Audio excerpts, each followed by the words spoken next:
היינו 2 ביחד. ידענו איך כל אחד שותה את הקפה שלו. איזה סרטים לעשות להם סנוז בנטפליקס, ואיך להרגיע את השני כשיש התקף חרדה. הוא תמיד היה שם כשלא יכולתי לנשום. ואז באחד הימים הכי רגילים הוא חזר מהעבודה. הוריד נעליים. התיישב על הספה ואמר שהוא צריך לדבר איתי. המשפט הראשון שלו היה יש מישהי אחרת. המשפט השני היה אל תכעסי. כאילו אני יכולה לבחור איך מרגישים כשמישהו דורס אותך עם חיוך. הוא ארז תיק באותו ערב. לקח את מברשת השיניים שלו, את החולצה שהוא אהב לישון בה, ואפילו את המטען שלי לאייפון.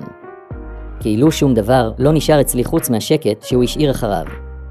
3 ימים אחרי ראיתי בסטורי שלו את אותה אחרת. יושבת לידו בפסטיבל במדבר עם פרח בשיער וציטוט על אהבה משחררת. מאז אני שואלת את עצמי אם כל הזמן הזה הוא באמת היה שם. אם אני הייתי רק גשר בדרך למישהי אחרת. מתי הבנתם שמישהו פשוט עבר דרככם ולא נשאר באמת?